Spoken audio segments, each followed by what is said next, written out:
But I do want to say something about this whole idea of security.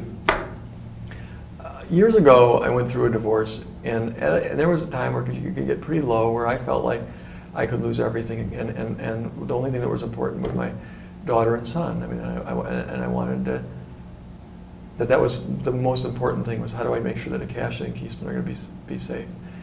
But while I'm sitting there with my children both in bed with me, I counted 100 people that I could call, and I was confident that if I called them, that they would either let me sleep on the couch.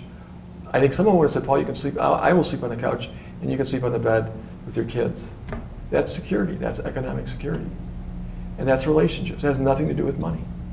And if I had gone on one of those, borrowed from somebody's couch, lived on somebody's, moved in with somebody, I would have been the first one up to make sure breakfast was made. I would have mowed the lawn, I would have looked for a job, I would have done all those things. What's frustrating about that sometimes is you have people that have those friends, but they move in, they're the last ones up in the morning, they leave, they think it's your job to cook, they think it's your job to clean up after them, and they're just lazy teenagers.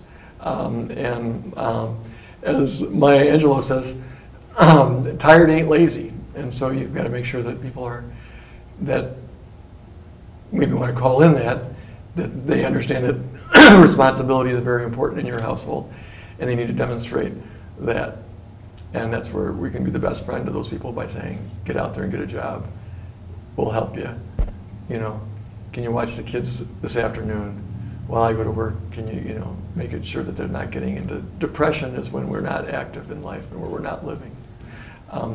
I just saw a great definition of spirituality. It's extreme living. It's really living. And depression comes from not living. So that's what comes, but the essence of security, I think, is our relationships.